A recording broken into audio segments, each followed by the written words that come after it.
المبدعين، معاكم بقى 33 لون. تكملة لسلسلة تجهيزات البلانر 2024. في الجزء الأول قلتلكوا على البلانر اللي هستخدمها، اللي هي بلانر عندي من السنة اللي فاتت، بلانر القديم. أضفت عليها شوية تعديلات في الفيديو رقم 2. النهاردة الفيديو رقم 3 جمعت كل الحاجات الأوراق اللي أنا عايزة أضيفها زيادة مش موجودة، وهبتدي أعمل لها أنا ككتيب صغير وأحطه مع البلانر. فأنا جبت ورق مقوى لونه لبني، وجبت قطعة ورق برضو ورق كرافت بس تقيل. بدأت بقى أجمع كل الورق اللي أنا عملته ورتبته بشكل صحيح جدا عشان أعرف الناحية اللي أنا هلزق منها الورق أو أدبسها. أنا فضلت أستخدم الدباسة عن موضوع الغيرة، لأن ممكن الغيرة أحطه في السباين اللي هعمله في الجنب اللي هو بالكرافت، أو أستخدم مع ورق الكرافت أفضل حاجة أستخدم الدبل تيب. كده خلاص دبست وأتأكد بقى إن الورق كله مرتاح، مش محتاجة أغير مكان دبوس ولا حاجة. بعد كده هظبط الورقة مقاس الورقة اللي هي السباين اللي هحطها في الدبل سايد تيب. ده اصغر مقاس، بس برضو السباين بتاعي رفيع، فانا المقاس ده هقصه نصين بحيث يكفي في الناحيتين السباين. انا بستخدم هنا مقص تeflon عشان طبعا اي حاجه فيها لزق لو لزقت في المقص هتخلي المقص يبرد ما يبقاش كويس. بعد كده هتاكد ان انا الزق الناحيتين التيب على طرف السباين، يعني النص مش مشكله يبقى فيه قوي، بس على الطرف عشان يمسك جامد على ناحيتين الدبابيس ويمسك الورقه، وفي نفس الوقت عايزاه يدي شكل مع النموذج اللي انا هعمله بعد كده. وادوس عليه كويس جدا واقص الزيادات، واخد راحتي واخد بالي وانا بحط السباين ده، عشان ما هو فيه دبل تيب فهيلزق فيه على طول. مش عايزه حاجه تطلع مثلا مش متساويه، حاجه تطلع بره. وهمسك السكورينج تول وابتدي امشي عليها عشان اتاكد بس ان هو مسك كويس في الورق من الناحيتين. الخطوه اللي هعملها دلوقتي اني هلزق ورق منقوش، انا طبعا على ورقه عاديه جدا A4.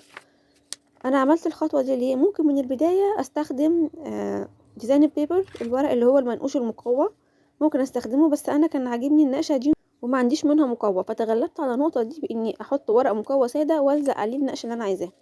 هاخد القياسات وابتدي اقطعها بقطر عشان تبقى مظبوطه طالعه مظبوطه. هنا بقى ممكن استخدم الجلو عادي مفيش مشكله، لان ده ورق والتاني برضو ورق مهما كان مقوى، فالاتنين هيلزقوا ببعض بسهوله جدا. بس هقص لو في اي زيادات، وبرضو هظبط الناحيه التانية والزقها. لو لاحظتوا ان انا بين كل خطوه وخطوه بحط فيها اي لزق لازم استخدم السكورينج تول او اي حاجه تكون بلاستيك او خفيفه، بحيث ان انا او مسطره حتى اوزع اللزق كويس، لان اللزق اللي ورق ممكن يكلكع على بعضه. فانا باجي من النص وبستخدم من النص للجزء اللي فوق، وبعدين من النص للجزء اللي تحت، كل ده بالاداه الزرقاء دي اللي هي سكورينج تول. الورق ما يبقاش مكرمش او مكلكع، خاصه لما اجي افتح الكتيب او اقفله.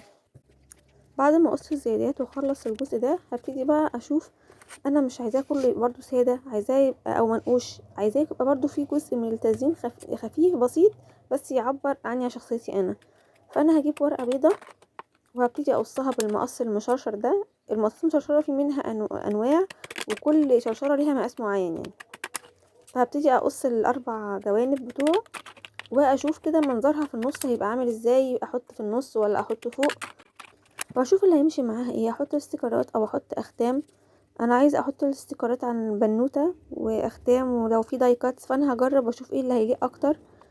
الحاجات دي كلها انا كنت عاملاها بمكنه سيزكس وعادي وقطعات عاديه.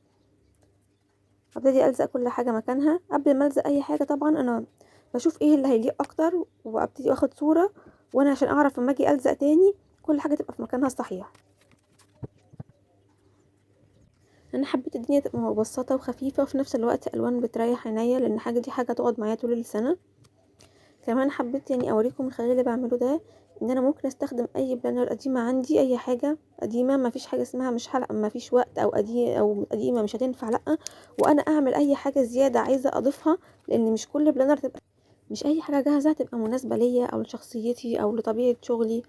فانا بسخر الحاجه اللي انا عايزاها، اي ورق فاضي واقدر اعمل بيه اللي انا عايزاه، اضيف حاجه زياده، اضيف صفحه زياده. وزي ما شفتوا في الفيديو اللي فات لما ضفت الكالندر ضفت ازاي، وبرضو في اهدافي. ان شاء الله الفيديو الجاي هوريكم كل حاجه مجمعه على بعضها تبقى عامله ازاي، وابتدي احط التابس على البنر بتاعتي. اشوفكم المره الجايه، شكرا.